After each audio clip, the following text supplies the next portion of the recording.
કાવ્ય એક પર્વત તારા. સૌપ્રથમ વિકલ્પો આપેલા છે. પહેલો વિકલ્પ પર્વત તારા કાવ્યના કવિ કોણ છે? તો કે સુરેશ દલાલ.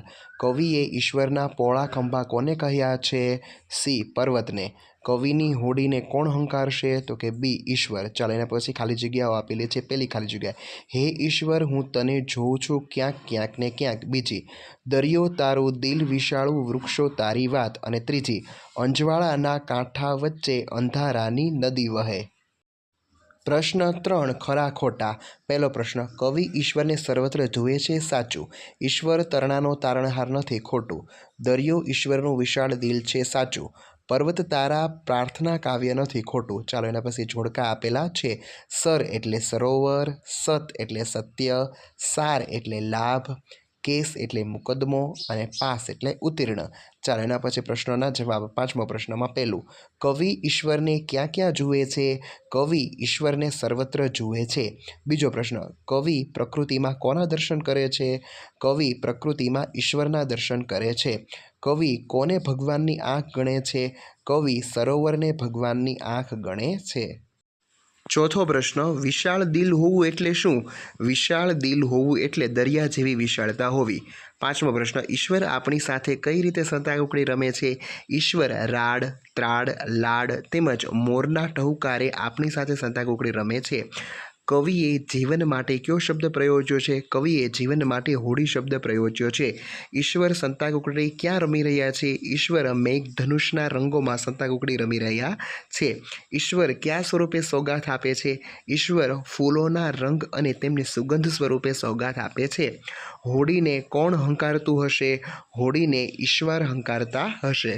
પ્રશ્ન 6, નીચેના પ્રશ્નોના ઉત્તર 2-3 વાક્યોમાં લખો. કાવ્યમાં કવિ પ્રકૃતિના કયા કયા તત્વોમાં ઈશ્વરના દર્શન કરે છે?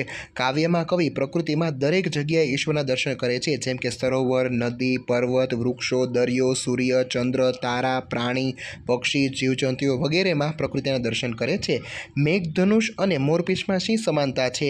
તો કે હિન્દુ ધર્મમાં મોરપીંછને શુભ અને પવિત્ર માનવામાં આવે છે. એમ આકાશમાં મેઘના ગાજવીજ પછી દેખાતા મેઘધનુષને વરસાદ માટે શુભ માનવામાં આવે છે. મેઘધનુષ અને મોરપીંછમાં રંગોની સમાનતા છે.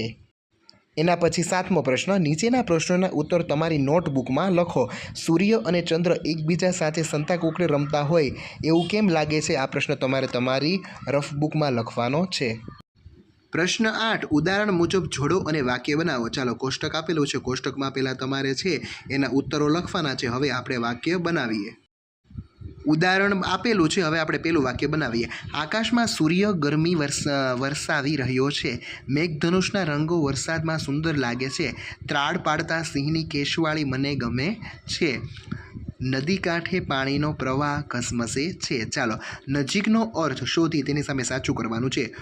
ફૂલની રંગ સુગંધે તારી છે સોગાત, એટલે કે ફૂલોની સુવાસ અને રંગ એ કુદરતી ભેટ છે. બીજામાં આપણે સાચું કરશે.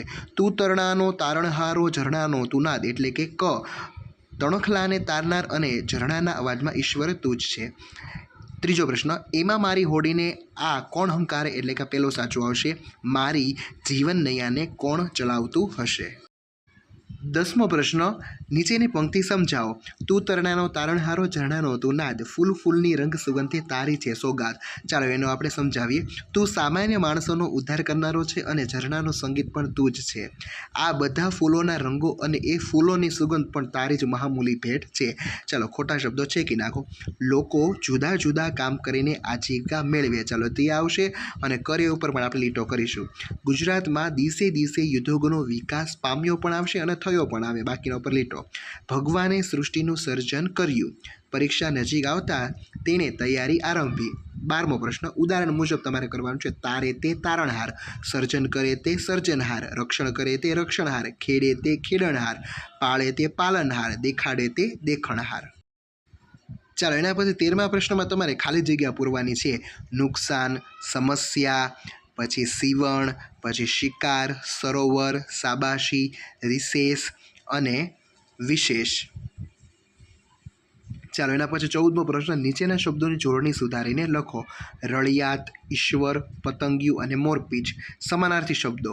આંખ તો નયન નેત્ર ચક્ષુ, ઈશ્વર તો ભગવાન ઈશ, દરિયો તો સમુદ્ર જલધિ, વૃક્ષ તો ઝાડ તરુ, નાદ તો અવાજ ધ્વનિ, ફૂલ તો પુષ્પ સુમન, પર્વત તો પહાડ ગીરી, આભ તો આકાશ અને નતી, પછી સૂર્ય તો રવિ અને ભાનુ.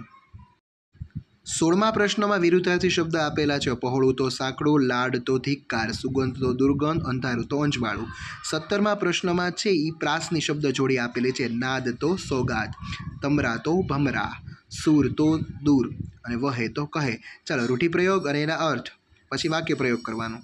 વિશાળ દિલના હોવું એટલે ઉદાર હોવું, સજ્જનો વિશાળ દિલના હોય છે. તારણહાર હોવું એટલે ઉદ્ધારક હોવું, ઈશ્વર સૌનો તારણહાર છે.